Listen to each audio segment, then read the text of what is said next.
espero que nadie se ofenda, pero hasta que no estás aquí dentro no sabes la grandeza de este equipo.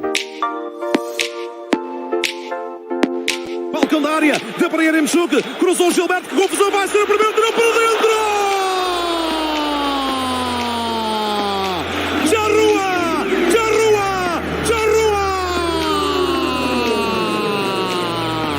Marca Darwin, é Benfica, é Benfica, é Benfica!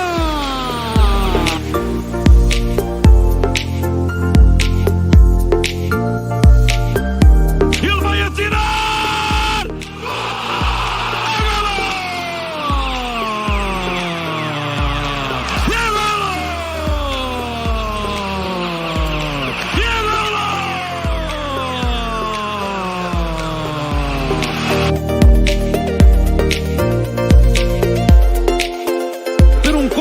Absolutamente fenomenal da parte de Otamendi, vai errar, fez o alto para o golo, a chapelada, tirou para dentro!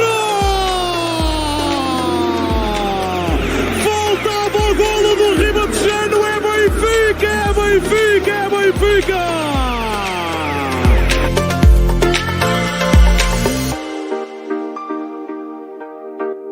Só nós sentimos assim.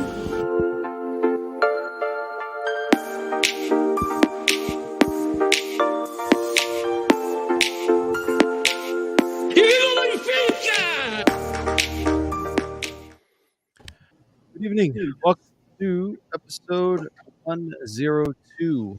Darwin, the Lion-Tamer is the title for tonight. Today, we have myself, as usual. We have Oscar, we have Kenny, Bill, and Jason had other things that they had to attend to, so it's just the three of us today, but should still be interesting. Gentlemen, how are we? Good evening, everybody. Good evening, guys. Couldn't be better today. Off the back of a result maybe we didn't expect, but equally enjoyed. We have Liverpool 3, Benfica 3. We'll talk about that game, the results, the starting 11, some mistakes, the fans who were absolutely incredible. We'll talk about the Derby Lisboeta, Sporting 0, Benfica 2. Talk about the 11 again, which was repeated. We'll talk about the organization on and off the ball. And Darwin Núñez with some impressive numbers in his last 6 games, something like 8 goals and assists in the last 6 games or something like that. But we'll talk about that. And for those who are optimistic or pessimistic, we'll talk about second place. How are you feeling? Do you feel like we could still get there? Any chance there's a, what is it? Oscar likes to call the cliff. Could a cliff be coming in the final 4 games? Are you optimistic or are you pessimistic? We'll get to that. And those of you that are in the chat, as always, feel free to jump in, join the conversation, make it interactive, ask us questions, give us your thoughts. It's always appreciated. Para a malta que esteja a ver em português, estejam à vontade de participar do nosso podcast aqui em inglês. Hoje é o podcast em inglês. Quarta-feira teremos o podcast em português com a moderação do Luís e com outros participantes aqui do nosso painel. Por isso, quarta-feira, podcast em português a partir das 21 horas, hora de Portugal. Hoje temos aqui o nosso podcast em inglês, mas todos percebemos português, por isso deixem as vossas sugestões, comentários na caixa de comentários e nós iremos abordando os vossos comentários. Por isso, estejam à vontade de participar aqui no nosso podcast e bem-vindos. Before we start, don't forget to share this live, see if we can get a few more people in here. We passed our goal from last week. We said we wanted to hit 400 on Instagram. We're past that. We wanted to hit 800 on Twitter. We're past that. So give us a share, give us a like. We're at 22,977 on Facebook. Today's goal is, can we hit 23,000 on Facebook before the end of this live? That means we need 23 people. So call your mom, your sister, your grandma, send them on over to our Facebook page, hit the like, hit the follow button, and see if we can get to 23,000. So let's jump right in here. Liverpool 3, Benfica 3. Coming off the back of a 3-1 defeat at home in the first leg, that third goal, I think we all agreed, kind of put us in a place where, that hope really diminished, if there was any already. We started with Vlaco Dimos, Grimaldo, Vertonghen, Otamendi, Gilberto, Everton, Tarap, Gonçalo, Ramos, Weigl, Diogo, and Darwin up top. A game that we concede a carbon copy goal. The first goal is a carbon copy of the first goal in the first leg with Canote. It's almost like we didn't learn our lesson. then we come back, we score a goal. When we go down 3-1, I don't know if you guys felt the same way, but I felt like it could have really unraveled quickly. Somehow, surprisingly, the team went and got another kind of injection of energy and was able to pull it back 3-3. And I must be honest that if Darwin hits that volley and it goes in the 80th minute that Allison pulls an amazing save off of, those last 10 minutes could have been really interesting. So, Oscar, I'm going to start with you. What are your thoughts on that game? And in the whole, right? I know that we talked about before the game about Liverpool's starting 11. Obviously, they had kind of a thought process on the City game that they won at the weekend. They had a 3-1 lead. Even though they rotated, the quality of players is still at a high level in comparison to what we have in Portugal. But I had the sense that, especially that back line, right? He took 3 absolute starters out of that back line, right? The wing backs and Van Dijk not being in there, I thought made a huge difference. I thought gave Benfica an opportunity to really get at them, which we did see. But I also can be realistic and say that if Benfica had scored a 4-3, that, right, there's guys on the bench that could have come in and really closed it down. So while we can dream a little bit that, right, we could have had it, we were right there, I feel like if Liverpool had to put it in another gear, they could have. But do you agree with that? And what were your thoughts on the game? I mean, how many subs can you make? Because at that time, he already had 4 subs before the 80th minute volley by Darwin. So I don't know. He probably had 1 more left. He had 1 more sub, yeah. But like he's got guys like Van Dijk on the bench. He's got some talent on the bench that he could bring in. Right. But it would have been, like you said, it would have been a really scary 10 minutes for them to finish the game. I mean, we went into this game down 3-1. I didn't have high hopes. I thought if it was a tie, 1-1, I think Kenny and I talked about if it's a 1-1, would be a plus. It would be like a huge result for us going away to Liverpool and tying them there. Ended up being 3-3, scoring 3 goals in Anfield. Like, can you ask for more for a team like Benfica? You really can't. How often does a team go to Anfield, score 3 goals, and not win? And threatening more. Not only that, we had 4 goals called back. We had 4 goals called back. 2 of them the VAR gave back to us, but 4 goals called back. I think the Vederinha must have been like, "Yo, listen, it's offside. Terrible. It's impossible for this team to come in and score goals." I think it was just a reaction. As soon as he was there, just like, all right, go up. Yeah. Well, they were playing on that Lemite, right? That back line was, and it was tough. Some of them were like close calls, but there was a few that were obvious that were obviously not. But it was almost like it was just an instinct. Yeah, but if there's a few times that I believe Darwin he was on, but he thought it was off because the full back was keeping him on. And he's probably comparing him to the center backs. That's why he's maybe, I don't know, because I can't think refs like that go to this stage this bad. But it was a proud day, man. I watched the game and I couldn't be more proud of Benfica for that, what the display that they had. They were down 3-1 and they came back and tied the game. The fans at the end, again, we had goosebumps and decided to lose because we were there live.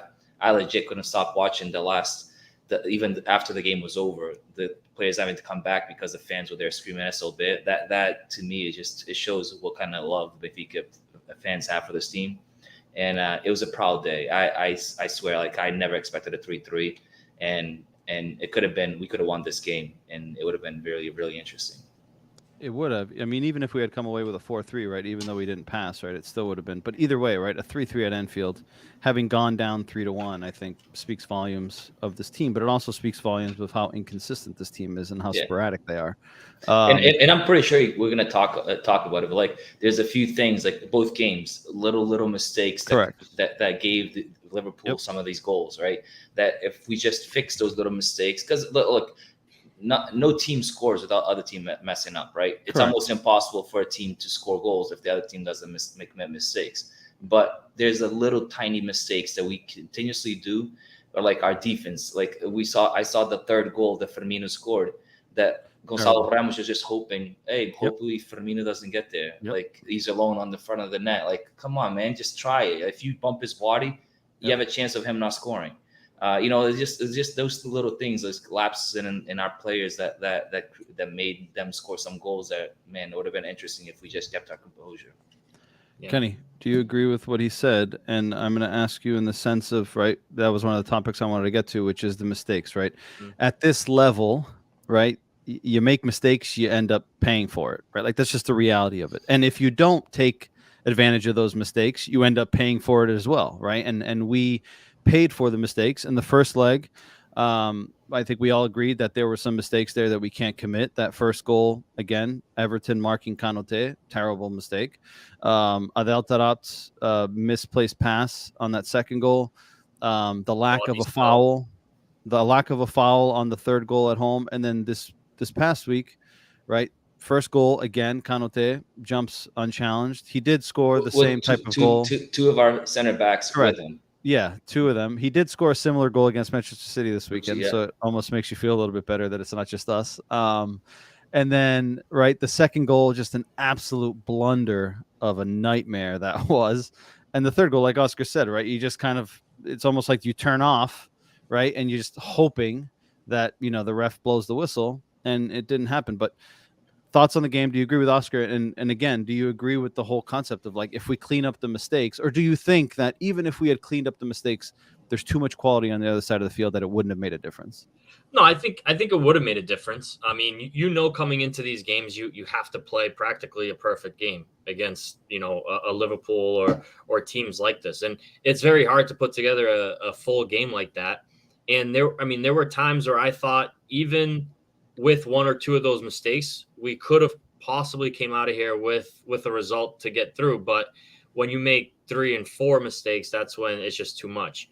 But yeah, I agree with Oscar's assessment. I think, it's unfortunate that like it wasn't that we were like down tremendously and we just came back at the end or anything like that. Like we were going toe to toe with them. We were taking our chances.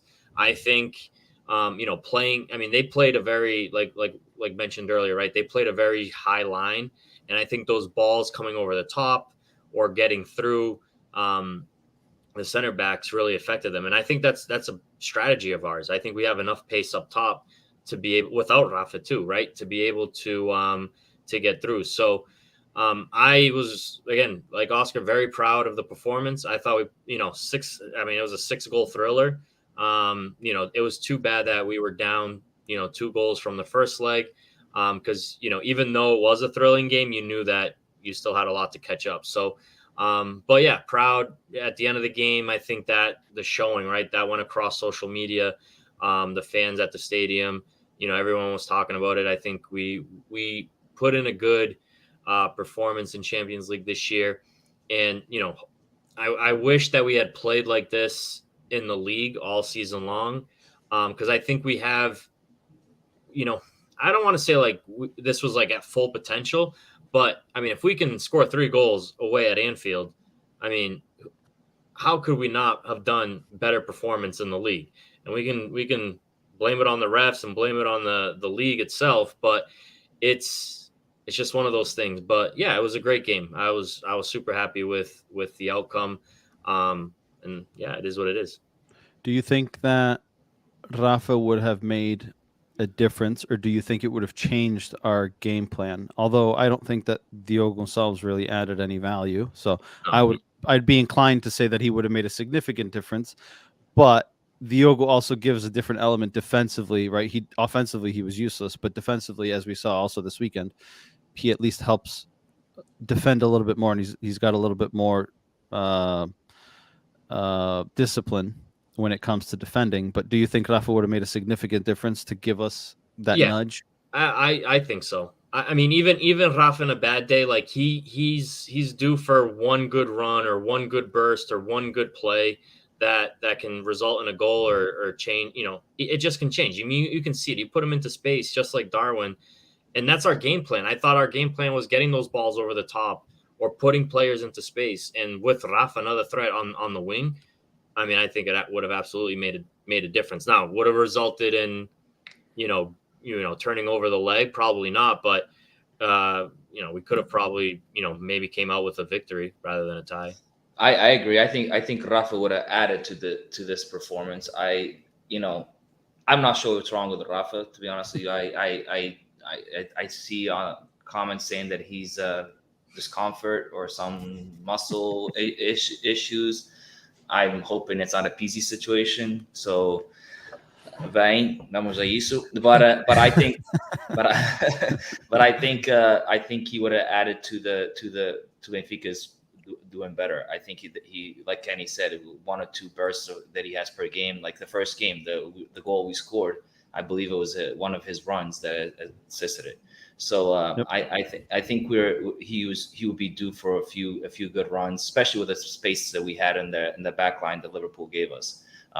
You know, they were pushed up way up, and I think this is what, and maybe we'll get this later, but like this is where I give credit to Verissimo. He adjusted Benfica's team or the pieces he has to his availability, right? He adjusted those pieces to play in his favor. Like Darwin wouldn't be the player that he is today if we had the ball 70% of the time, right? This is only my view. I think Darwin, like you said, Kenny, Darwin with the team that we play with, like having 30-40% of possession, benefits Darwin because he has space in the back, right? He has space to run at players. We saw the goal against Sporting. We'll get to it too. But like that's almost the same thing. We had the goal against Liverpool with João Mario basically almost touches it, but really doesn't touch it, and then Darwin just bursts speed and behind the defense scores it. Like we see that coming from the back line, a long ball, Darwin goes into speed, and that's why he's strong.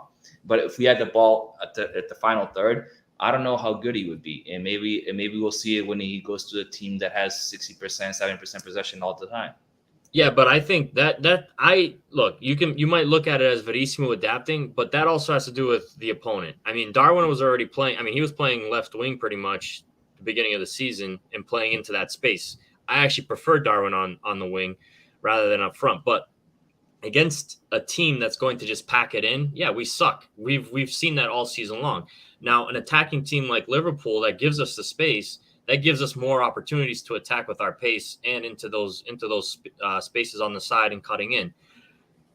That, for me, that's more of the opponent that we're facing versus Verissimo kind of adapt. I mean, he's he's putting the best team that I agree. I mean, these are kind of the best players that you could throw out there. I don't agree with that, but I think there's players that he has in his like available to him that he could throw in there that will do better than some players he starts. Like we talked about Tarap. Tarap has had a good game against Sporting, but Tarap has been really killing us in the midfield when it comes to giving the opposition team chances. Like he loses those balls, dangerous balls, and they score.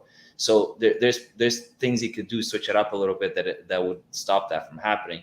Like Diogo Gonçalves, we've been talking about Diogo Gonçalves. We have João Mario that plays both midfield and the wing, right? He knows how to play both positions. He's been coming in great. I think he's been coming in and changing the game to the positive. Yeah. So what's going on there? Like, how come he's not given more time playing? And the thing is, with João Mario playing as a triangle in the middle, even if he plays Tarapte and Weigl, right? At that triangle, João Mario can move to the right. Ramos and Darwin can go up top. It could be a lot of pieces that can be moved around to benefit Benfica. That doesn't happen with Diogo Gonçalves. I agree. I think the João Mario thing is kind of the wild card question. I don't know what's going on there, but I can also see that Tarat gives us more of that through ball, that creative pass to the forward versus João Mario. I think more in possession with teams that are packed in. I think João Mario can hold and possess the ball and distribute along the sides, whereas Tarat is more of like when we have enough space, he can kind of thread the needle where he needs to. I mean, yes, he gets caught. We all know that he's not as accurate as we want. He makes mistakes, but I think that's my thought process as to why Tarat has been playing so much is against like a Liverpool. He's got more chances of getting that ball through where needed because he's got more space to do so. But yeah, I mean, I would agree that João Mario, I don't know what's going on there. That's kind of the weird question. I actually expected João Mario to play in Liverpool just because he gives us more ball control, right? Like he gives the team the ability to come out playing, keep the ball, let the team catch up. Or like you said, right? Tarat is more guns blazing. Like we get it, he turns and goes, right? Like and out of 10 passes, correct. Yeah, and it's not effective when a team that's packed in. Tarat's correct. useless. Exactly. Useless. Yeah. and the thing is that is like you guys said, out of 10 passes that he makes, 9 of them end up unbalancing the team defensively, right? Because you get picked in transition and now you're screwed, which happened to us in the first game. Thoughts on the inclusion of Diogo in that starting 11 over some of the other options? Like you guys said, he could have moved Darwin left, he could have put Yaremchuk up top. He had João Mario on the bench. João Mario's played out more wide, not as a winger, but he's played wider in a midfield 3. He did it at Sporting. He did it at Benfica already. The national team and Euros. Is on the national team, right? So, were you guys surprised? Because I was extremely surprised that Diogo was in that 11. Yeah, I mean, he hasn't played, right? He doesn't have many minutes. It's not like he's been coming off the bench either. I would have done that, right? I would have put Darwin on the wing and played Yaremchuk up top. So it was definitely a surprise to not only Liverpool, but even after in Sporting, against Sporting, he played in there too. So. I think there he was trying to see how Liverpool is going to come out, and I think like we talked at the beginning, Diogo Gonçalves offers more defensively, and that would kind of like if you put Yaremchuk, Darwin, and Ramos at the same lineup, you're going all out attacking. We need to go all out attacking, but I think you wanted to kind of feel out Liverpool a little bit and before you make that move. Maybe that's. But he also said in the press conference after that he was surprised that who plays on that side? Trent Alexander-Arnold. He plays on that side. Yeah. So he did say after that he was surprised that he didn't start. So that, like you said, Kenny, it could have been Oscar, that it could have been the mindset of right, like we're trying to hold that guy, and it didn't end up being that guy. So it ended up kind of working against you because he didn't end up really doing anything offensively. I don't really remember him. There's not really a play that stands out to me that he did anything, whether it was offensively or defensively. SLBES says, is Diogo a right back only? What do you guys see him as? He's to me, I mean, he came up from the academy as a winger, as a right back.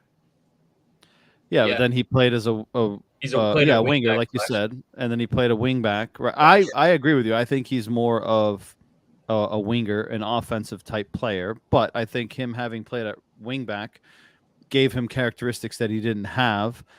But I mean, the fact that like he's still not able to get in as a right back, having played there last year, right? Like I think speaks volumes, right? Like Ander Almeida will play there before he does. I've said it before. I don't see him being a player at Benfica's level.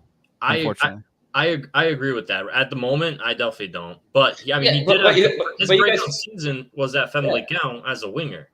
And you guys remember this last year when Jesus was coaching and he put him as the back 5 as a wing back. You guys all said Diogo Gonçalves mais 10, right? I remember you guys remember saying that even against Arsenal when he scored the free kick. It was Diogo Gonçalves. He's got that spot. Forget anybody else. Forget Gilberto. Forget anybody else. Diogo Gonçalves. Right. This system is not for him. That's what I mean. Like we have to adapt the pieces that we have to a system that we have. Currently, we have a 4-back, and Diogo Gonçalves is not a right back. He's not. Right. He's a wing back. So if you have a 3 centrais, he's a wing back. That's and like Grimaldo benefits being a wing back as well. Even though Grimaldo's been his experienced player, he's not a young kid. He can adapt, right? Diogo Gonçalves cannot. But I mean, the last 2 chances he got was playing in an advanced position, and he really didn't have an impact in the game. Right, yeah. But if you play him once in the blue moon, then obviously you're not going to come in and be the superstar. If you play consistently, obviously you have that going for you. And in Famalicão, he showed some class. He showed what he could do because he was the main guy there playing all the time. I would loan him out. I mean, the kid's still young, right? What is he, like in his early 20s? I would loan him out and put him in a system that benefits him and see if he 25. can. You know what he reminds me of? Jota. He reminds me of Jota. He comes in the blue moon to play, and then he's Jota's got more skill. I think Jota's we said the same thing about Jota. That we're saying right now about Diogo Gonçalves, and then he goes and plays consistently, and he's a superstar. But again, there's different. I wouldn't say superstar. That's what they say. Celtic is saying that they want him no matter what. He's their main guy. He can correct, come back. But there's a completely different element of expectation, right? Like the jersey air quotes weighs more. The expectation is different. There's a lot more pressure, right? Like with all due respect to Celtic, right? Like one of the biggest clubs in Europe, right? One of the most historic clubs in Europe. But I'm sorry, but one, the Scottish league isn't as competitive, and I think that speaks volumes because the Portuguese league isn't very competitive either. But I also think that the Scottish league isn't very competitive, and two, I don't think that the level of expectation on a Celtic is going to be the same level of expectation on a Benfica. That's just my opinion, and with all due respect to Scottish football and Celtic, but that's the way I see it. You just have to think of one thing: the Scottish fans are probably more. I get that. Diehard fans than Benfica fans. Well, they're probably the same. And you remember going to playing in Celtic. That Glasgow is not. Where's Celtic from? What park is that? They're in Glasgow. Like, dude, it's not a joke. It's like going to the Inferno de Luz. That's what it is. No, I get that, but in terms of like the level of competition, right? Like you're just apart from Rangers now that are stepping up, right, and they're finding themselves back in the battle. But for years, right, they went into administration and they were out of the Scottish Premier League. But like the level of like Celtic should go into every game to like expected to win, right? Like it's always been like a one horse race for the most part, except when Rangers was competitive and then they went down and now they're back. But I don't know. It'll be interesting to see if Jota stays because the rumor is that he's inclined to stay and get himself a chance next season.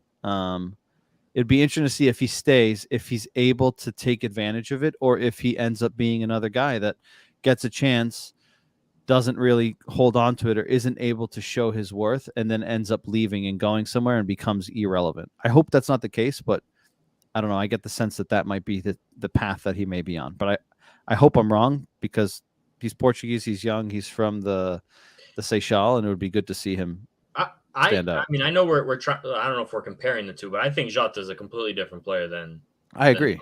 Jota's more. He's definitely more skillful. Definitely more like one-on-one.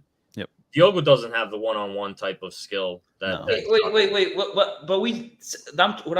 I'm comparing them because of what we said about each other. We said the exact same thing we're saying right now with Diogo Gonçalves. We said about Jotas. Okay. We said that's how I'm comparing them. I'm not comparing them who does a step over better than the other one. I'm comparing them like we talked exactly about the same Jota. Aleijado that doesn't do this. That sucks when he comes in. Doesn't take a chance. His chances doesn't grab him. Like that's exactly what we're saying about Diogo Gonçalves. The same thing. He comes in, doesn't grab his chances, doesn't impress.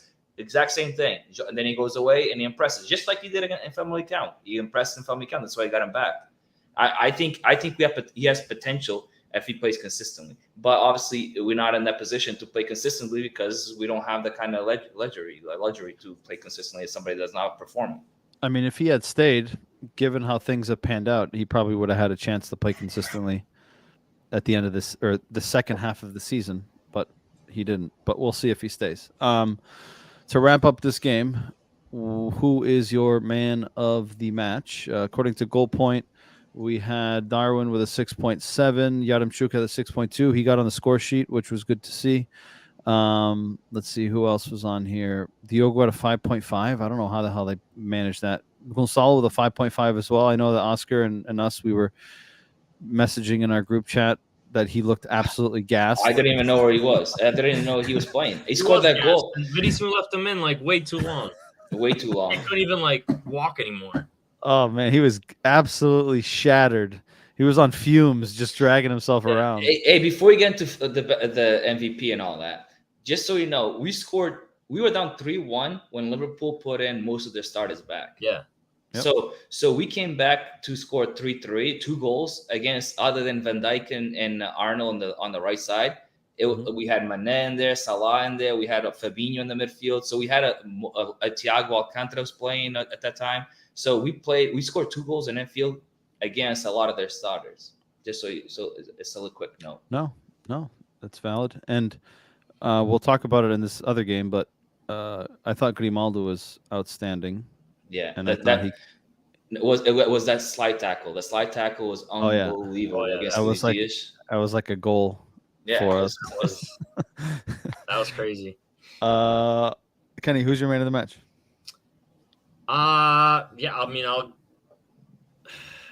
give it to Darwin. I thought, he he's impressing me. I think his finishing has improved. He's not just, doing like shitty goals. Like he's actually putting the ball in the net, like in different ways. Even the ones that were disallowed, like he's improved with his finishing.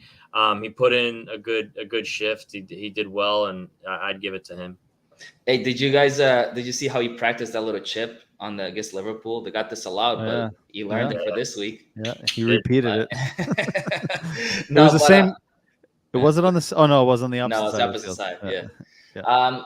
My MVP. I mean, obviously, if I could go back to the 3,000 fans that stayed there, I would definitely give it to them again, because that moment is forever going to be stuck in my head. I will never forget it, and especially because I heard it all over like American stations and Brazilian stations, like "Isso aqui é futebol, isso aqui é moda," blah, blah, blah. Like, to me, that just like it was like a whole 2 minutes, whatever that took, of goosebumps. So to me, it's those 3,000 fans.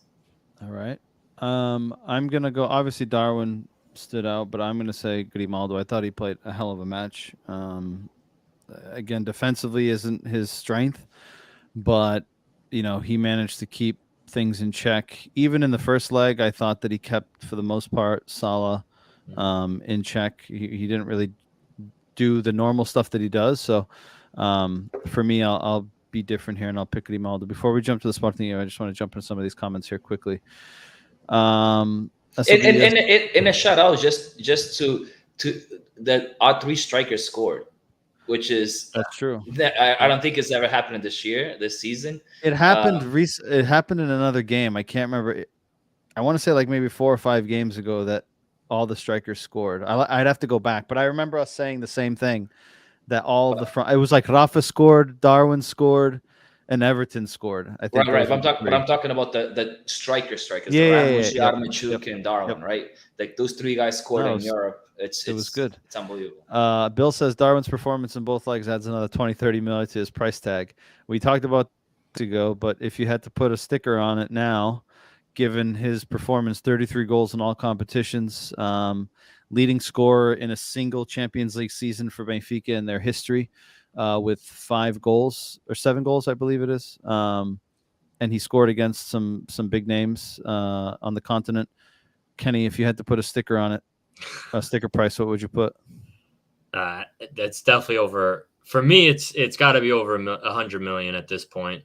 Now, whether it's clean or it's got incentives tied to it, I don't know, but it's definitely got to be over 100 million. And I said this too when we first talked about the price tag thing earlier in the season. Like I said it, like, yes, he's having a great season, but he could easily go on a drought, and he has not, and he's actually gotten better. So yeah, I mean, he's on a tear right now. Oscar, I mean, I think I wouldn't let him go for less than 80. I think last week or last time we talked about this, it was like 60 or 70. I think it's gone up, and it's 80 or plus incentives. So if he does this and that can add up to whatever price tag we want him to add up to. But I think I wouldn't let him go for money wise check as if he had 80 million, nothing less. Yeah, 80 was the last time we spoke. I said 80 was the minimum for me. I agree with Kenny that I think a player of this caliber, his age, his characteristics, the way he's evolved in the last 12 months, I would say Benfica can't let him go for less than 100. His release clause is 150, right? The likelihood that we run into another João Felix situation where they hit the release clause, probably unlikely. But I mean, we've seen crazier things, right? So we'll see what pans out, but the likelihood of him staying this summer is very unlikely, unfortunately, but also fortunately, I guess, from a financial perspective. But at one point we need to figure out, when are we able to hold on to our best assets for at least a couple of years over financial situations. So Mike De Silva says, going off Kenny's points, great to see Benfica put defenses under. You see Porto do it all the time, play the long ball, force the defenders to make a play, and you never know, strikers, wingers can end up with the ball walking in on goal. We saw that yesterday. He says Liverpool knows that they're getting playing against Real Madrid, with Tarapti's capable of the good, bad, and sparks of creativity, catching Liverpool off guard. He can also catch our own defenders off guard. Unfortunately, SLB says João Mario is the is at his best on the wings, or he was. He says that Almeida will be out next season. He played yesterday, which is an interesting dynamic. We'll talk about that. He came in And 2 he weeks' said time, though. he did, but it was interesting to see Gilberto move up, playing as a right wing, basically, which I thought he actually did pretty good. He's got decent feet. Jota should go and be a big fish in Scotland. Let's take the money and move on. What's And his the what money's is it? 7 $8 million. million? 7? 7. I mean, the money's not much, right? If So- I'm Scotland, if I'm Celtic, You're buying it. if he's such a star there, I mean, I think that's a bargain, right? For a young It is 100%, but No, but it all depends he has on the him. option. He has the option to go or stay. Oh, okay. Yeah. Okay. Yeah, he Yeah, has the, well, I he didn't know he has the option of go or stay if Benfica offers him, hey, listen, I'll pay you the same amount. Come correct. back. Yeah. So they have the option to buy, but he has the option to say, right? Like if Benfica says we'll match or we'll do this, and he can say no, I want to go there. Right. He's only coming back if Rafa's gone. I mean, or else he's going to be just like Diogo. He's going to be stuck behind him. Bill said he just went up against arguably the best center back in the world, and he held his own and impacted the game. 100 million at a minimum for Darwin. He went up against who? in the first game. In the first game, leg, yeah. Yeah, Van Dijk didn't play the second, but yeah, he did score in the first game, scored. even though he made a mistake. But he did play well in the first game, I thought, as well. Well, like you said, Mike, he's scored against top clubs. Correct. I mean, Ajax, Bayern, Barcelona, Liverpool, right? Like it's not like he's scoring against like a team in a country that isn't very competitive. Yeah. Right, Metalist Kharkiv, or like I guess that's a terrible choice given the current situation in Ukraine. So I apologize for that. I wasn't trying to be a dick. But like again, a team that's lower Dnipro, right? Like just a lower team that like you would expect him. So last year his first goal for Benfica was against Lech Poznan, right? The Polish team, right? He scored a hat trick, right?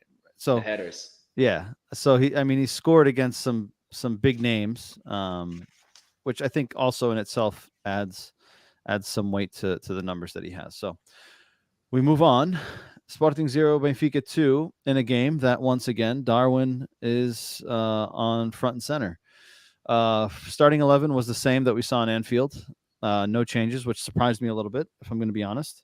But the result was better in the sense of we got the win instead of the draw. Darwin Nunez with the first goal in the first half, and in the second half he sends all of Sporting's defenders on a maze to chase him down the wing, and everyone forgot that there were other players on the field that could also score, and João Mario and Gil Diaz were standing at the edge of the box like, guys, did they forget about us? I couldn't believe it. Absolutely couldn't believe it. They probably thought Darwin was not going to pass because oh my a lot of times Darwin does go for net. It looks so elementary, like little kids just chasing the ball. Literally, four players, the entire field wide open. Yeah, it's crazy. Absolutely blew my mind. But we get the win. At this point, Benfica has more wins at the Estádio de Alvalade in Sporting Benfica matches than Sporting has at Alvalade in their own stadium. So we've beat them more in their own stadium in this game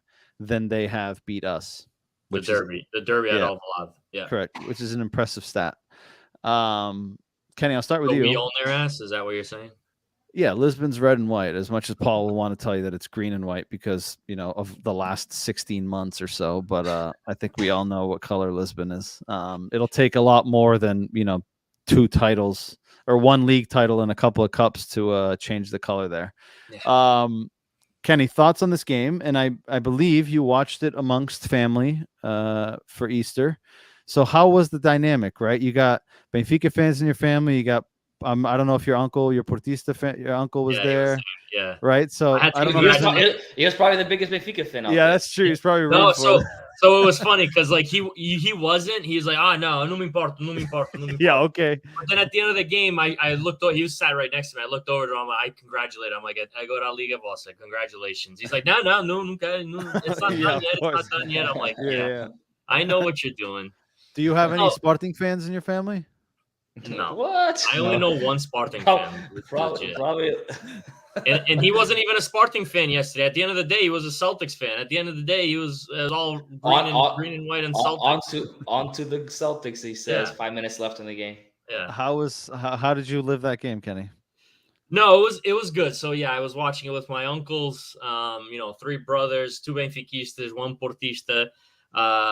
It was good. It was fun. We had a good Easter. The game itself was, I mean, there was a lot going on, so I was kind of like trying to pay attention as much as I could. The result's great. Going to Alvalade, 2-0. We haven't gotten much of a. When's the last shutout we had? Probably 5-6 games ago.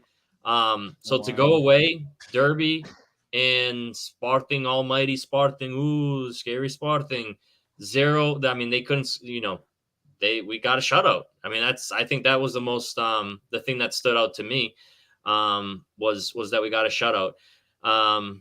It was another good performance as a team. I know there were, people saying that we kind of packed it in too. And that's the way, that's our style this year. That's the way we've picked our chances, right? We've picked the opportunities that we have, and we've taken advantage of them. And I thought we did that well again in this game. Good performance. Oscar, thoughts on this game? How did you? I'm assuming also with family, but I believe everyone in your family is a Benfica fan. I don't think there's any Porto fans in there. No, I watched it with all Portistas. Oh yeah, Sonia and Zé. I forgot about that. I was watching with my sister. She's a Porto fan. I was watching with Zé. He's a Porto fan. I was watching with Paul, my cousin Paul. He's a Porto fan. He's a Porto fan. Air quotes. He's the Porto win. Yeah. Yes. Okay. They did. Oh shit, 7-0. Oh shit, let me go put it on Facebook. Porto win 7-0. Yeah. Exactly, dude. One of those. Yeah, that's a fans. But they like to.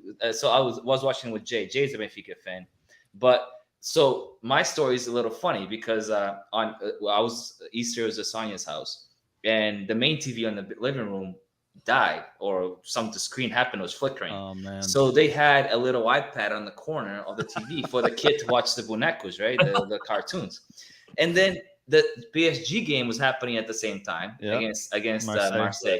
So Zé had one TV, and the Celtics was happening. So Paul was watching on the other TV, and I was like, legit. I'm like, okay, I'm gonna have one of the TVs to watch the Benfica game, right?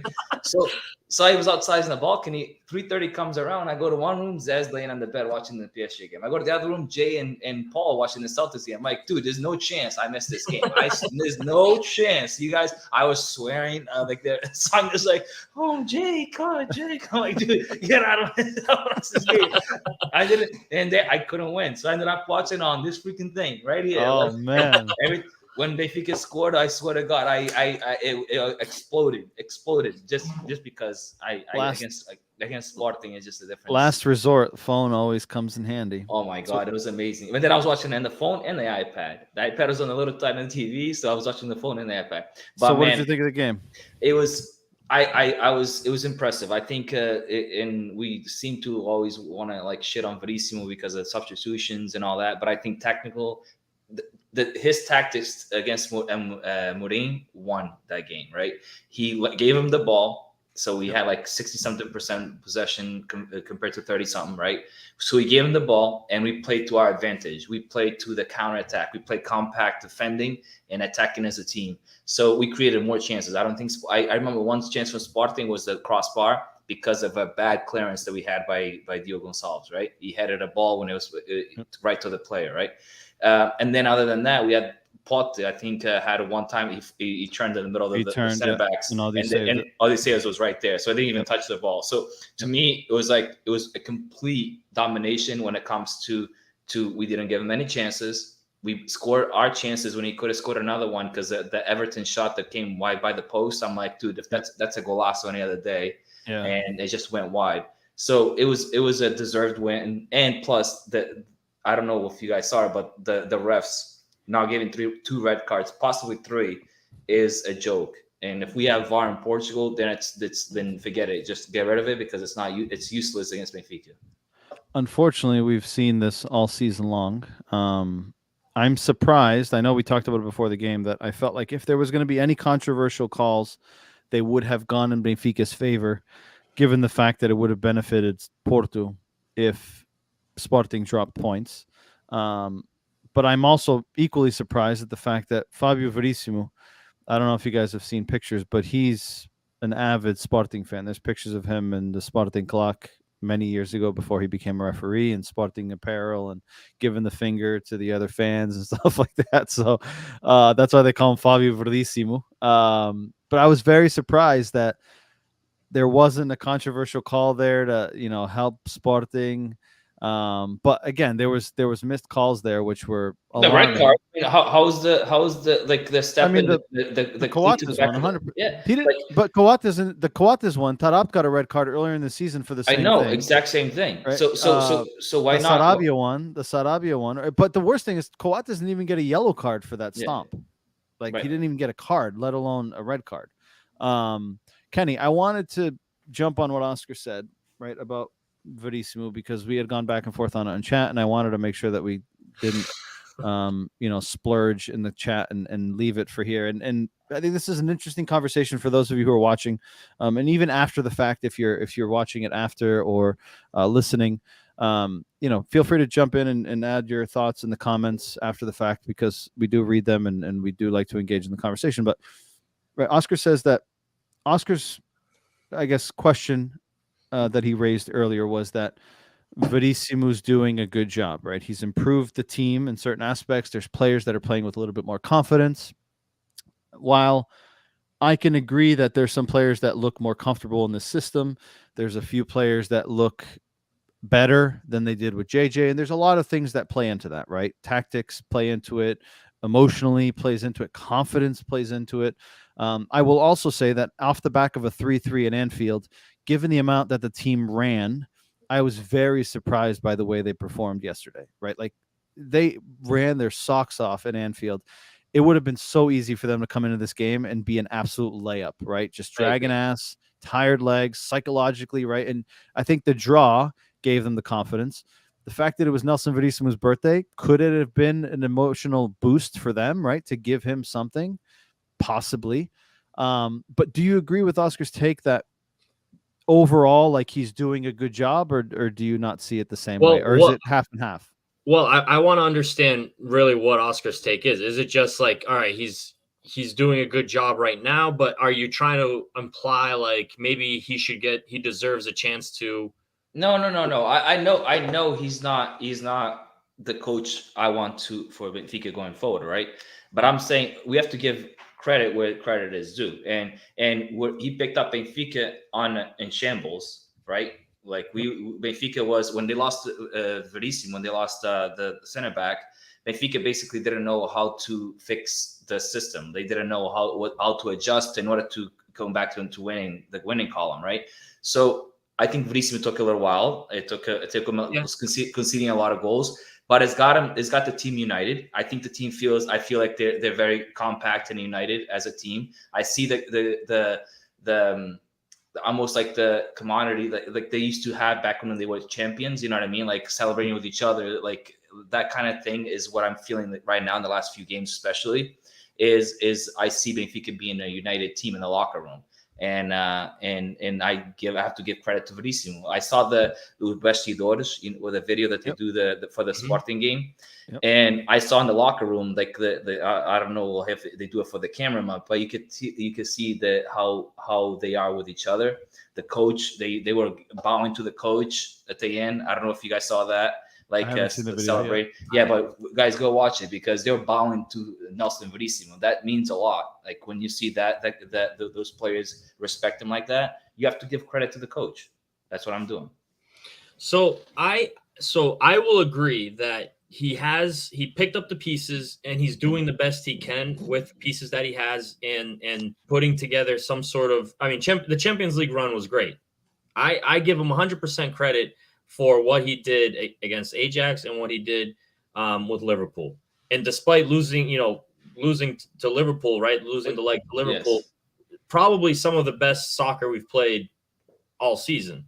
Yep. But I still think that he doesn't read the game. In my view, he doesn't read the game accurately. Like when they make like the Gonzalo Ramos thing to me was so obvious that he needed a sub and he did not make one until like 15 minutes later is just mind-boggling to me. I mean, you have option. I mean, you have João Mario on the bench. Like, make the sub. Put anybody, right? It's not like, I mean, yeah, Rafa was out, but like he had options, and it's just like, and he does. I mean, he hasn't been as bad, but he's just made some boneheaded like substitutions, especially in the beginning. But I agree, he needed time. He kind of molded the team or got the team to play together as is. But I think a lot of it has to do with player pride as well, because if you go back and I mean, I said this in the chat, right?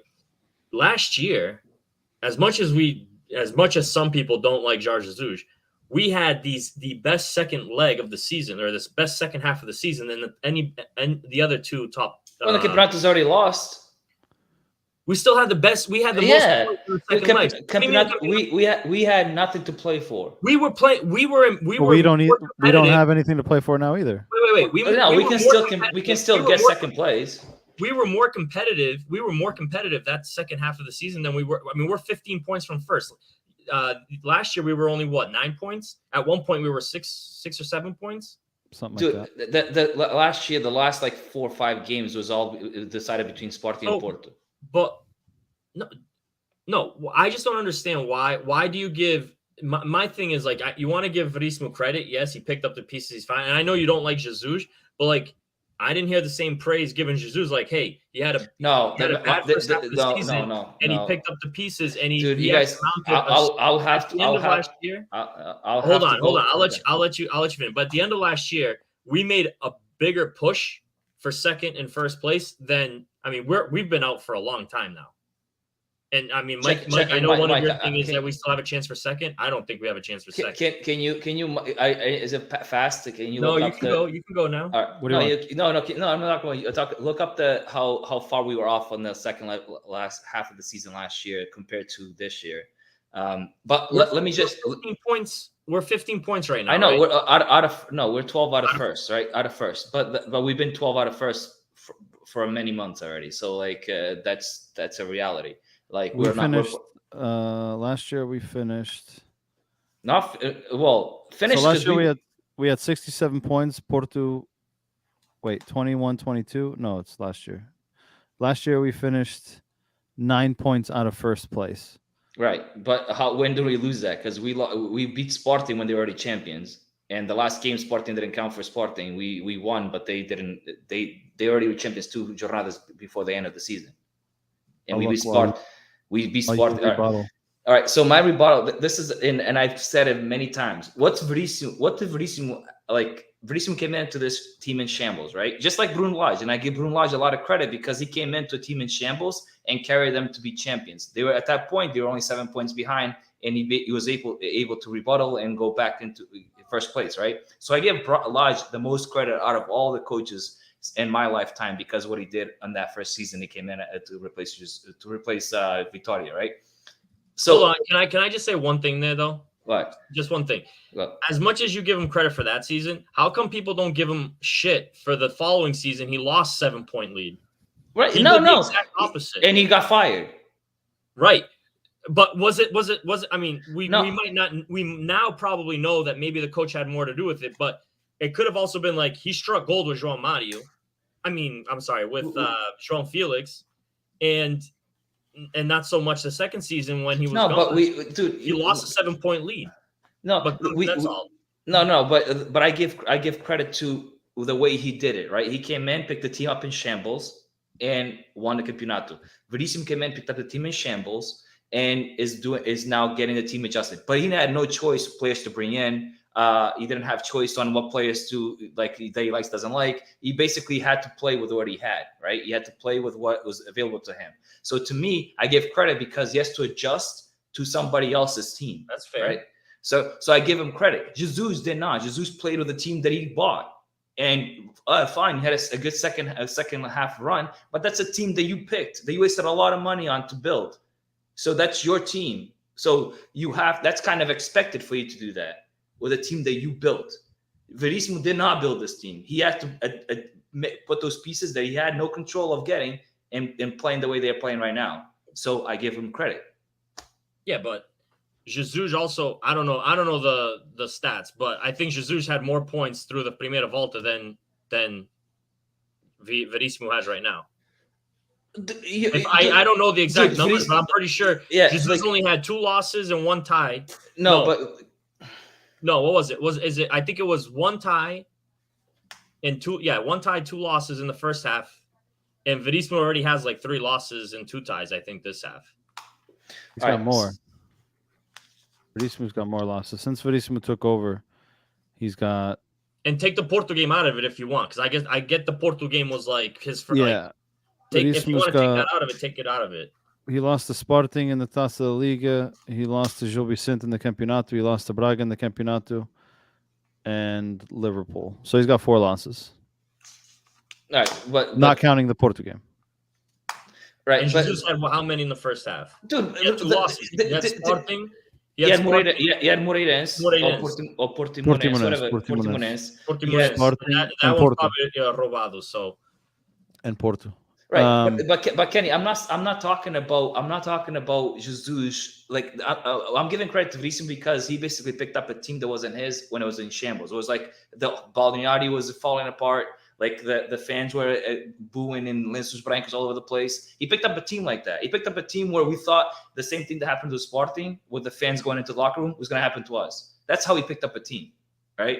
So I give him credit because he united everything back together. He put all the pieces together, and that's why I'm giving him credit. I'm not saying he's the future of our club, but he did a lot of work to get the team to where we are right now, going to Anfield and scoring 3 goals in time against Liverpool, going away to Sporting and Alvalade and beating them 2-0, not giving them a chance to win. And we can see the camaraderie. You can see how all united they are. That's a credit to the coach. That has to come from the back, from the Balneário.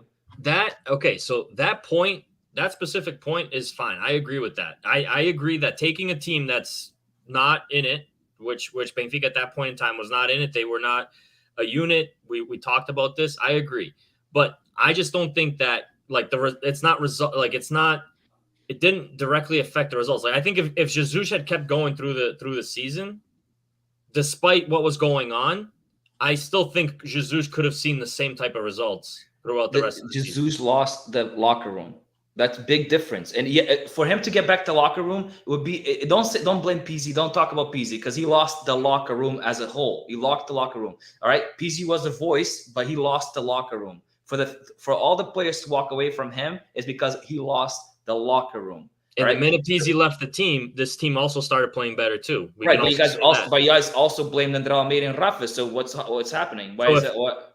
I mean, I could also argue that if JJ stayed and Rui Costa said, "Hey, there's a chain of command here. This is your coach. You respect the coach's decision, right?" And we always say this too. Then you respect the coach's decision, whether you're playing or you're starting or you're not on the bench. You respect the coach's decision. If Rui Costa had decided to stay with Jesus, in my opinion, and Pizzi was left the team like he did, I still think you see the same type of result that we won't know. We won't know that. We don't know that, but it means a lot when you lose a locker room. It means a lot. A lot of coaches, like 99% of the coaches, when they lose locker room, they get fired because they lost a locker room. I would say 100%. Yeah, I agree. Just to crunch some numbers here. Last year, Benfica in the first round, the Primera Volta, had 33 points. In the second phase of the Campeonato, they had 43 points out of a potential 51. So they won 13. They won 12. They drew 4 and lost 1. They lost against Gil Vicente, tied Porto, they tied Moreirense, tied Farense, and tied Vitória de Guimarães. Sporting, the last 4 games of the season, who they play and how the results. Benfica's last 4 were tied Porto, beat Nacional, beat Sporting, beat Vitória de Guimarães. Right, but those 3 games, even the Porto game, didn't even count. For Sporting, they had 42 points in the first round, 43 points in the second round. Same exact as Benfica, 13 wins or 12 wins, 4 draws, 1 loss. Their one loss came against Benfica, and their last 4, they beat Rio Ave, beat Boavista, lost to Benfica, and beat Marítimo. Right. So, points-wise, we both achieved 43 points in the second half. but Benfica was 10 points better in the second half of the season than they were in the first. So we recovered more points in comparison to what we had prior to that. So, yeah. How far were we from second place? From second place, we were 4 points. From Porto. Yep. And what are we right now? We're right 6. now, We're 6 from Sporting. From 6, 6 from Sporting. But technically it's 7 because they have the... No, you know. How they have, they have the an advantage. Why? They do, because they scored 3 away goals. I thought the away goal didn't matter. We had to score 2 goals there to tie it up.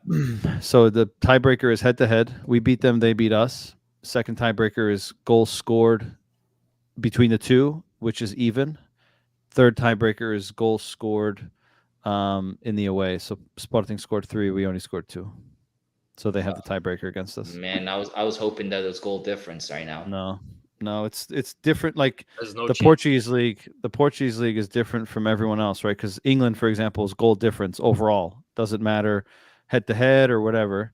And Benfica right now has a plus 46. Sporting is a plus 39. So we'd have the differential, but we don't. So we need them to drop points in 3 of their last 4 games, which leads us to the next topic. But before we get into that, I wanted to get your thoughts on man of the match for yesterday's game. I think I started with who did I start with last time? Kenny? Oscar, I'll start with you. Yeah, I think that this game is definitely going to be Darwin. He just changed the game. A goal, an assist. He had the Sporting defense in shambles. He deserves it 100%, Darwin. Goal point gives Darwin 8.2. Let's see. Grimaldo with a 6.7. Odysseas 7.2. I'm surprised you guys haven't said anything about him. Off the bench, Gil Diaz with a 5.8. I think he deserves like a 7.5 because he put the dagger in him. But I know that we were all hoping that he would have laid it off. Oh my God! I was hoping let it go. Pass it to John Mario, man. Oh man, how much do you think he kind of like gained confidence off every time he touched the ball? They were booing him. Oh, absolutely. He celebrated. I guess they made a thing too, right? That he was celebrating after that goal. He did celebrate, yeah. Yeah, when he ran after Gil Diaz. Yeah. Celebrating. Yeah. How does that make Sportingistas feel? I mean, not to forget, for those that might not remember, he was also part of the Porto's Formação, so I'm not sure if he's a childhood Sporting fan. But he made his career at Sporting. João Moutinho made his career at Sporting too in Porto, and who do you think you're right? Like, who do you think? Quaresma was launched at Sporting, and he's a Porto fan. Porto right? fan now. So, you never know where the bloodline runs from their youth. SLBES says the players did lodge in. I have no doubt that they buried him just like the players buried JJ and Rui Vitória. Sounds like he's watching it on a bit of a delay. We don't like that analysis here, or at least some of us don't. Some of us don't. No. I can see the smoke coming out of Oscar's ears. Kenny, who's your man of the match? I mean, how can you argue against Darwin? But I mean, you brought up Odysseas. I mean, this has been a hot topic between us. Yeah. I mean, I think he made 2 big saves too in this game that probably could have, switched the game. What was around. The second one? Or I don't know if he actually made the save. He came out on one. Maybe the one on Pot where he turns. Pot was an actual save, right? He got to the ball faster. He did, but the fact that he came out and met him at his feet, I think for me that's a save. He was quick. So he was good coming out of the post. Hold on. That's been the argument. I need to clarify this. And everyone that's coming out of the post. That's watching and listening. Listen. My analysis, and if you go and look at a lot of Benfica fans, and again, it's an opinion. That's all it is. It's true. I'm not right. I'm not wrong. It's an opinion. If you go look online, you look on social media, a lot of people have the same criticism of Odysseas. And my criticism is, I'm not saying that Odysseas is not a good goalkeeper. I think he's a very good goalkeeper. He's a Greek international. He's an undisputed international for the Greek national team. I think that he's grown and evolved a lot in the last 2 years. I think JJ putting him on the bench over Elton Late, I think lit a fire under his ass, which forced him to kind of be better, which goes back to the point that a player who doesn't have competition behind him tends to get comfortable right? And you tend to get very lackadaisical, right? And I think him taking the back seat made a big difference for him, and I think it may have pushed him to another level. With that said, I don't think he's a bad goalkeeper. I think he's good. I don't think that he's a goalkeeper right now to start for Benfica. And the reason being is in between the post, saving shots, reaction saves, he's good. Coming out one-on-ones, right? Breakaways, he's proven to be strong. My pain point with him is crosses. He seems very uncertain. We saw it yesterday. He punched like 3 balls. I don't know what the hell he was thinking, right? Like there's no pressure on him. And the other one is controlling the space behind his back line, right? If you watch goalies like Mateus, goalies like Ederson, Allison does it well, right? The defenders play high, but the goalkeeper's almost like a sweeper keeper. Neuer, for example, right? Ball gets played over the top. The goalie's off his line, makes it difficult. You have to really pick that pass. And Odysseas, in my perspective and many others, he doesn't do that well enough to allow the defenders to have that confidence that either they're going to play a pinpoint pass and they're going to beat us over the top, or my goalkeeper is going to be there to sweep it up. And that's my pain point. Can that be learned? 100%, right? He's not old. You can learn that. Goalkeepers don't peak till, some of them 30, 31, 32. But that, for me, that's my pain point. And when I say coming out of the post, that's what I'm referring to. His inability to control the space behind his defenders. But coming out one-on-ones, like he did it against Liverpool, right? He did it again this weekend. Like, he's proven to be really good at that. My pain point is crosses into the box and controlling the space behind the back line.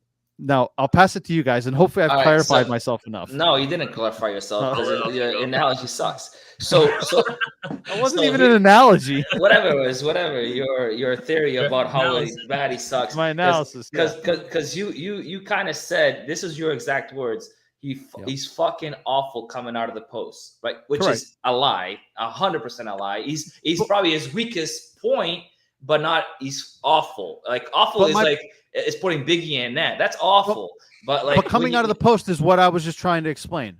Coming out of the post can be a wide range of things, but that's what I'm focused on. So next podcast we're gonna have a thing saying we're gonna analyze every single goal that Benfica conceded this season. All right. And we're going to go see how many are because of him coming out bad out of the post, meaning crosses that he misread, the ball comes over the defense that he misjudged the coming out. That's when we're going to, so let's make that. That's going to be a no. And I'll do my homework. So don't. Just because he's not good at controlling space behind the back line, or he's not good at handling crosses into the box, doesn't mean that they all turn into goals. Right, but we have to kind of say Tarap can't pick a pass 9 out of 10 times. They don't all turn into goals against us. I know, but we have to like for us to say he's awful at this, but we so you can't look at the goal. You can't just look at the goals. You're gonna have to analyze every single game. I get it, but then every single defender you're gonna say like every time they lose a ball, like even though they're horrible, we have to look at the goals that because of that bad horrible pass that we concede on. So we have to kind of see where is Vaco's fault in this season. How many goals have we conceded, points that we've lost because of his mistakes? Can I add to Oscar's point? So one thing I'll say, right, and you did find a clarifying, right? Because when you were saying out of the posts, I was thinking like one-on-one coming out of the post. I think he's actually been really good. He's been really good. Ask Salah. All the most memorable saves that I can think of are all him coming out, blocking the angle, and making saves. Correct. I think what you're saying too, I think has an effect, and what I think Oscar was trying to also explain is that when he gets caught, and I know you brought this up on, I think it was the Liverpool game, he gets caught out of position when a Tarat bad pass out of nowhere, right? It gets intercepted, or something happens where we lose the ball quickly. Unexcusably, where Vlaco Dimos is like out of position already, where he wasn't expecting us to lose a ball, and then he gets caught in a bad position. So it's not his fault that he's in a bad position. It's something that we did in the midfield. I mean, you can look at it potato, right? I mean, yeah, but correct. And again, it's an opinion, right? Like it's an opinion. And I've read many player scout reports on Vlaco Dimos, and they all say the same thing, that fora dos postes, it's not, it's não é bom. Not as strong as well, not as strong suit. He's not a strong suit. Like Correct. but and he's that's not. fair, He's and not that's fair bad. to say. He's not Correct. bad. He's just not as strong as suit. Correct. Which And is like a lot of players excel in their feet. Like Ederson is great with his feet, Correct. right? So in his is like inside the post. He's good at like inside those posts, right? Correct. But like he's not bad coming out. He's just not as strong as suit. I So will- we can't. I will correct myself in my Thank you. statement. I appreciate that. I was hot in the moment, and I Yes. didn't necessarily mean it the way I wrote it. And I Okay. know that you're upset about the way I wrote it. Of course, I am. I will correct myself and say that I agree that it's not his strong suit. It's far from his strong suit, but I think it's a big enough pain point that it could end up causing us loss of points. Fortunately, this season it didn't end up causing us loss of points that I can remember. I mean, apart from the second goal in Liverpool, like for me, that's Wait. I was gonna touch on that, right? So yes, mistake by him, but also mistake by Vertonghen. But Vertonghen shouldn't even have a chance to make the mistake. I know. I get it. Correct. But there's two mistakes right No, there. no, So 100%. what about if Audi or Vlaco saved it and passed it over to Vertonghen right away? That's a different Right. thing. So, but the thing is, like, Vertonghen had nobody next to him. The ball just fell to his feet, and he passed it to the forward. So, I don't disagree with that. But so there's two mistakes in one. But the buck should have stopped with Odysseas. There's I explanation get for it. it. But that goal, like, if those two guys did mistakes, it could have been stopped either by one or the other, right? Correct. If Vlaco saved it right away, grabbed it onto his chest, it would have been over. Correct. If the other one had cleared it out, even to a corner kick, whatever it is, it would have been over. So it's two mistakes in one that caused it.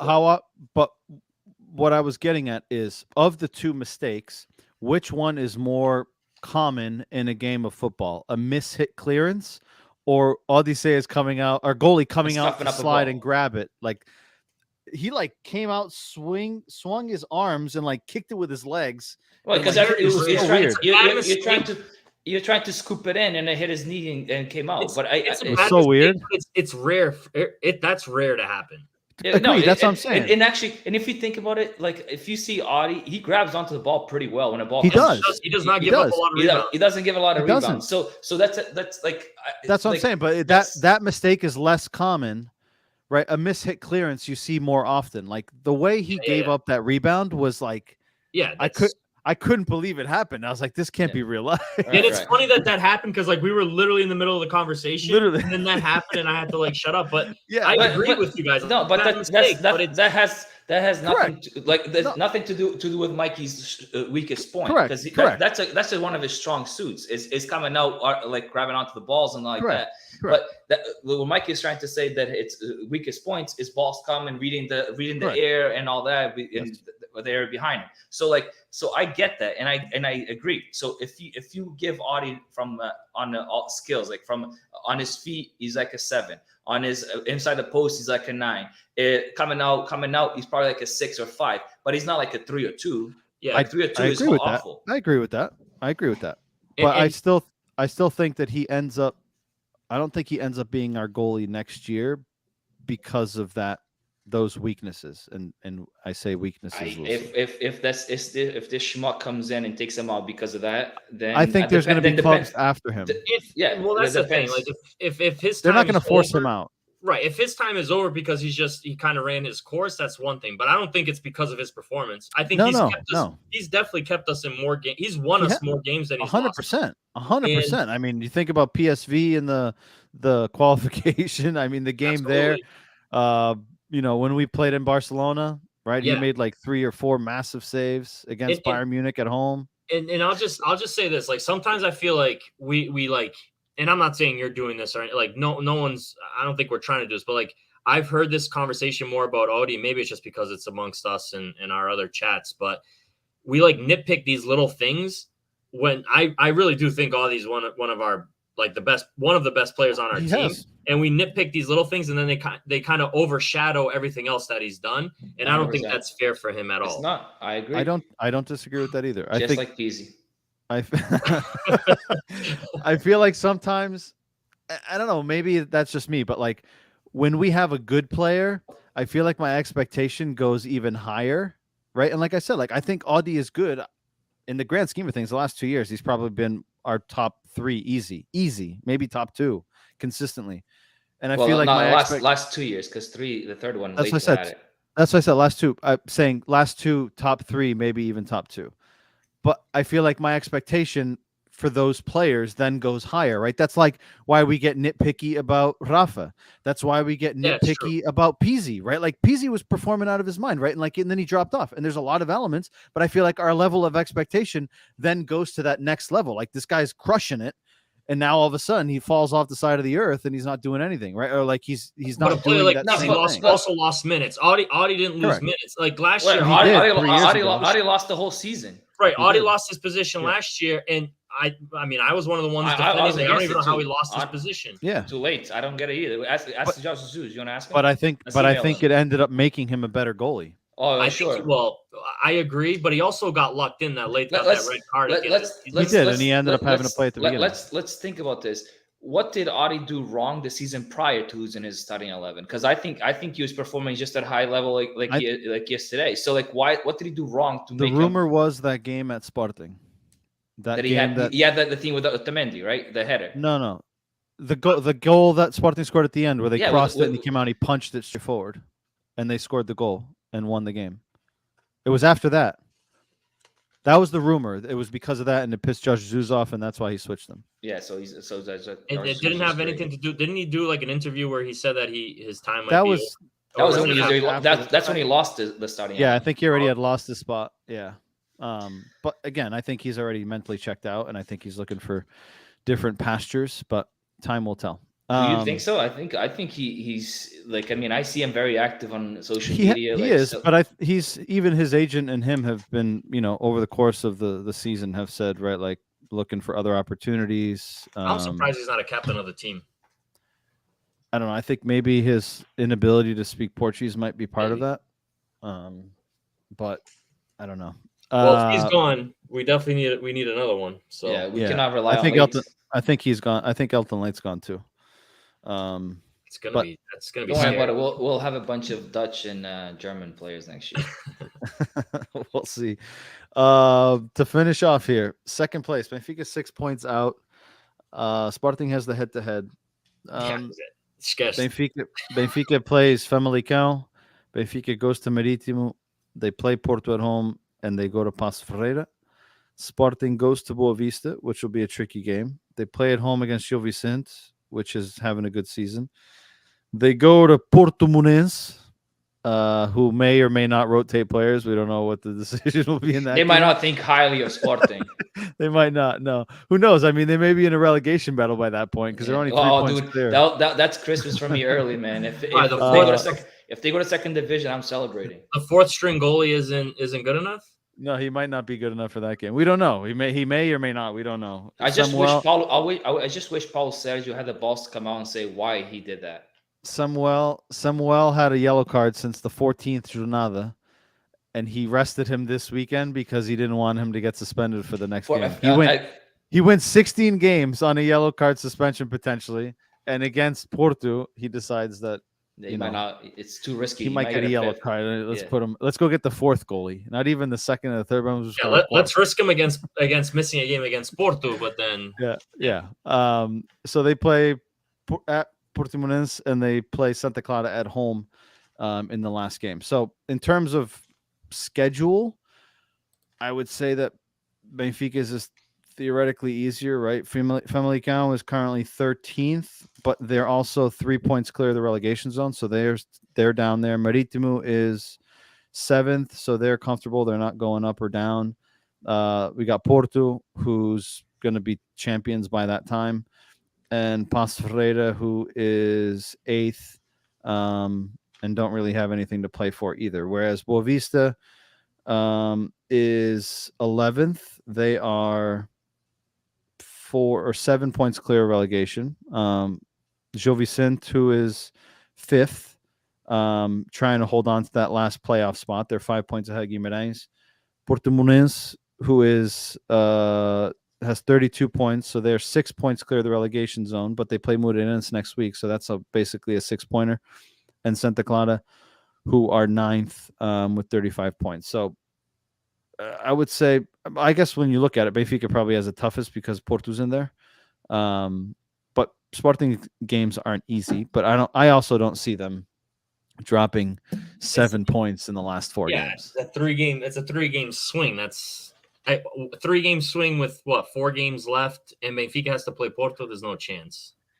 But if Boavista takes points from Sporting in this next game, do you think that cliff could come, Oscar? No. I was thinking he was going to say yes. No, they played 2 home games, and the 2 home games should be ended. Come on, dude. We need content. No, I mean, dude. I wish for nothing less than this cliff, right? I wish for nothing less than to tell Paulo. Like, remember, Paulo, when I told you if he could had the even results against you guys in the last 2 years, like it's pretty even though you guys won the Campeonato and all that. Hey, look above.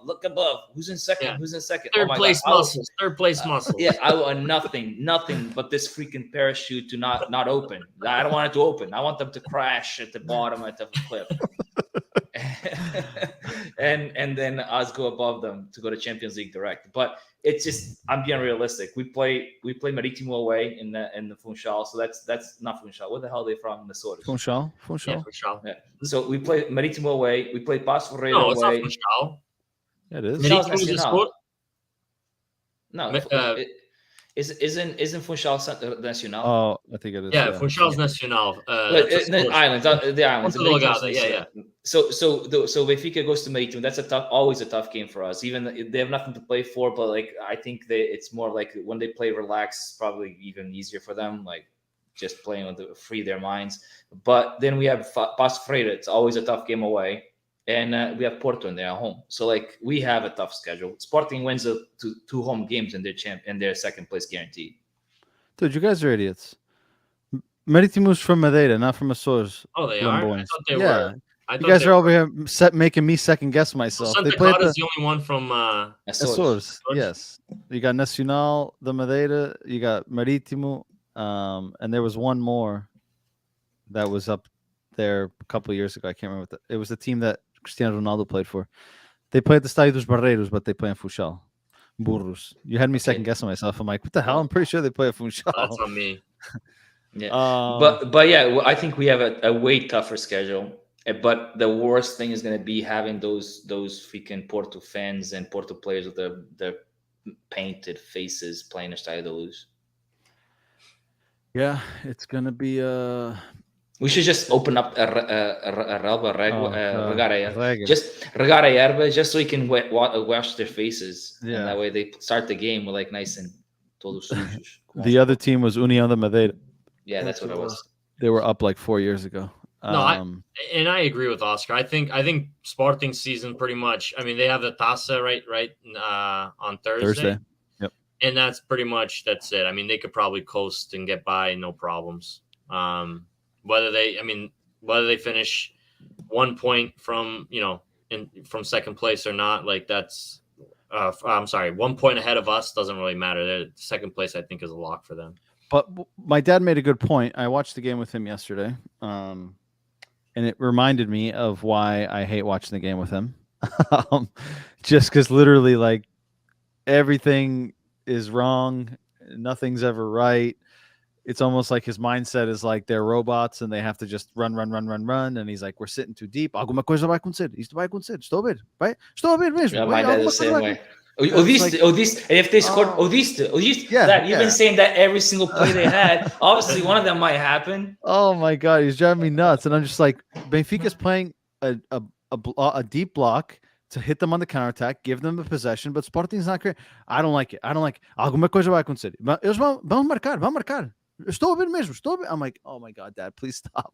But he brought up a good point after the game, which was, if the referee decisions had been what they should have or could have been, that would have impacted Sporting for the remainder of their games. So could that have had an impact in the second place race?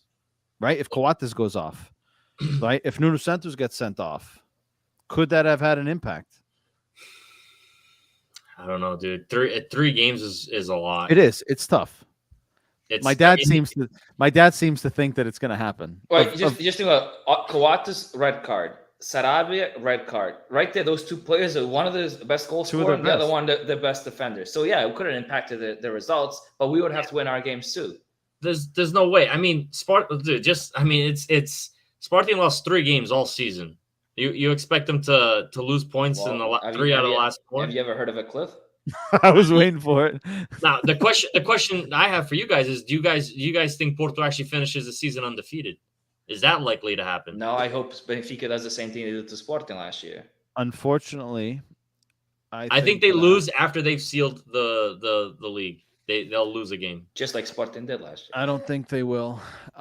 Dude, we've seen some crazy shit this year, and if anything, Benfica will get a tie against them at home, even though it won't mean anything to them.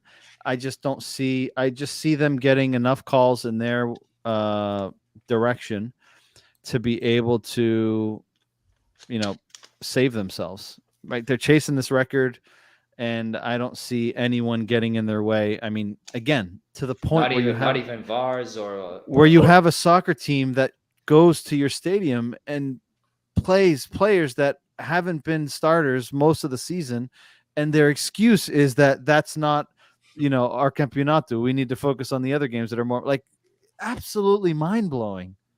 And they beat us and started to lose. So how do you go to start to lose and play your strong 11 to beat that team, and then go to Dragão we cannot beat them anyway, so let's go. That's what I'm saying, right? Like the fact that we've seen things like that, I can't wrap my head around the idea that they're not. If push comes to shove and things get difficult, and I see the only game that's going to be difficult could be the Benfica game at home.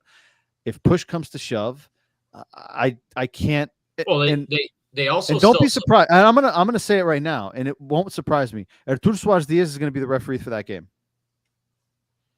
Well, that I don't know, but I'll say this: they have the Taça game coming up. Then they go to Braga. Yeah. They go to Braga right after on a short week there.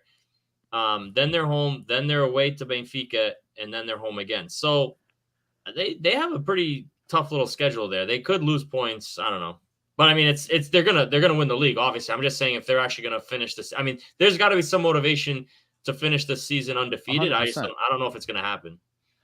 Yeah, I'd be very surprised if it didn't happen. I hope we're the ones. I hope so too. Party. I hope so too. But I'd be very surprised if they allowed that to happen, just because our league is so goddamn corrupt from top to bottom. It's scary. What is it, Oscar? Liga de qué? Liga de Farsa. Yeah. Hashtag that. Hashtag that, guys. I should have put out my name. All right. Well. Yeah, shout out to Mauro. We didn't need stoppage time this time. We're at 88th minute here. But that wraps up this conversation. To remind everyone, again, don't forget to check us out on Instagram, Twitter, YouTube, Facebook. Again, before we went live, we had 22,977 followers on Facebook. And I'm just going to quickly jump over to see if we got any closer. We may or may not have, but hopefully by the time we come online, we got 2 more. But hopefully by the time we come online on Wednesday with the Portuguese podcast, we'll have surpassed that number. Do we have any other comments from the chat? Let me see what we got here before we close this out. I like to take on Verissimo's set pieces. I think I don't know if it's our set pieces or if it's our personnel. Yeah, SLBS says set pieces are bad, especially with a very experienced defense. I agree. And again, Verissimo was the set piece specialist under Bruno Lage, right? And the fact that we just concede. Yeah, when we have set pieces, I don't feel confident that we're going to score on them. And when we have set pieces against us, I get nervous because I feel like we're always going to concede off of them. So it's a pain in the ass. SLBS says Darwin's just happens to be sitting on a huge hot streak. Hey, let's hope that he keeps sitting on it. Ride it. For the rest of the season. Ride it to the millions. Let's go. Seriously. Into the World Cup and more. I don't want to. Not at the World Cup. I want him to kind of get a sprain before the World Cup. No, I want him to hit the World Cup. Well, he won't be there anymore. He won't be at Benfica anymore. I know. So get a sprain last game for Benfica. Jesuino says Darwin 150 milhões. I hope so. SLBS Cebolinha is getting better. We really need to think about keeping him or not because he has improved drastically. I like I agree. Cebolinha. I think he has to stay. I mean, we can't get rid of everyone. He's improved to me. Like he plays like more the Brazilian tiki taka that we got used to seeing in Brazil and in the national team. So I think he's coming into his own. And again, is he going to fit Schmidt's plan though? Because doesn't he like more like 4-3-3? Yeah, he does, and he likes like very direct. And Everton's quick more of a positive play. Wingers. Yeah. Right. But if you look in PSV, they have fast wingers, right? But I think they have a few Brazilians there. Oh no, it's Ajax that has that Brazilian guy on the side, like Anthony. Yeah. But I mean, PSV's got Madueke, the English kid, who's like super fast. Yeah. They got Bruma, and speaking of PSV, they beat Ajax this weekend for the Super Cup or for the Taça to win it. So now that Schmidt's got titles now. Another title, he's got the Austrian league, but now he's got the Taça in the Netherlands. So hopefully that he's going to get the trouble in Portugal. His criteria. We got Love Audi. We won't get anyone better for the money we spent. It's possible as well. When we were talking about getting a goalie this beginning of this preseason when Jorge Jesus, who were talking about? Some English guy from England. It was like I can't remember his name, but he ended up being a freaking like a English. Potato. Well, I don't know if he's playing in England, but I don't know if he's English. I forget the team he's playing for. I'd have to go back. We were spoiled with Ederson, Noblock. Those two aren't realistic for us to find every time. True. Right, like same thing with João Felix. We can't expect to find a João Felix or Ruben Diaz every time, every season. No Sporting gas it locked in. I'm assuming he says Sporting's going to blow it. I'm assuming that's what he said. Cynthia says Sporting's going to Sporting. Hopefully, Sporting does what Sporting does, right? Which is let's hope. SLBS says top four have been settled for about a month, and we need to worry about strengthening our midfield and backup for wingers. Audie's the last player we need to worry about. I don't disagree. Agree. Don't disagree with that. I don't disagree, but I think this year's transfer market is going to be more about we're going to have to sell to gain money, right. Not about whether like a player is good or bad. It's we got to hit like 150 million. We need, and the players with market are going to be the Darwins. Those are the guys that are going to get us there. The Rafes, unfortunately. Yep. Yeah. I agree. Yeah, but then what are we gonna do? Keep the trash? Keep the stuff? No. The Rondagique that we play. I don't know how much money to keep on. Rondagique. You're gonna be stuck with Yaremchuk and hope that he develops. But I agree with that. Yaremchuk. I actually like Yaremchuk. I think he's gonna be. I think I'd rather him than Seferovic, to be honest with you. That's just my personal opinion. I agree too. But Yaremchuk's gonna develop. Everton's gonna be another guy that's gonna. But those guys, Lazaro go. Those guys. They'll be gone. Najembe, whatever the freaking name is, the Ranjun, whatever they go. Oscar, I'm telling you, get ready for probably close. If like we have a huge sell, get close to another like not record, but close to a record signing year of players. Yeah, you're gonna have a Estrangeiro coming from Germany. Of course, he's gonna bring a lot of like numbers wise or financially or numbers wise. Financially, it's got to be financially. I don't think no. No, buying wise, I don't think. I think we're going to sell high, but we're going to buy players, but lower transfer fees. Mike, if we sell, low transfer, what are you going to buy? Like you're going to go to Brazil and purchase everybody for $3 million? No, I think Benfica is going to focus a lot more on the internal market. I don't think Benfica will make an acquisition of 20 million this I bet you're gonna get you're gonna get at least like two PSV guys, and they're gonna be worth like 15-20 million each. Yeah, all I know he's gonna if he sells Darwin for like 80-90 million, right? And that money is gonna be like a João Felix. It's gonna be like, hey, bring players in for the money we make. So it's gonna be a lot of players. Like we got Everton for 20, we got Darwin for 25. I don't see us spending 20 plus on a player this summer. I'd be very surprised. I think with the youth, with the amount of money that we spent last year, I don't think they're going to make that mistake again. I think they'll be more strategic about their purchases. And don't forget, PSV has an obligation to buy Vinny. So we can leverage that transfer fee to potentially grab someone from PSV as well. and I think the transfer fee is like 20 million for them to sign him, the obligation. So we could potentially use that in our advantage to go get someone. I think you see like three pretty decent size signings. Time will tell, but I don't think we're gonna go down that path. But again, we'll find out in the summer. Cynthia says we should snipe some EPL people looking at teams that are to be relegated but have decent kids.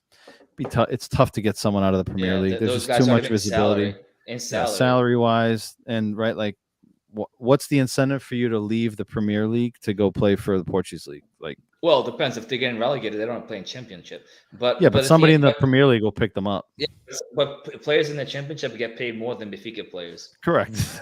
That's the other thing.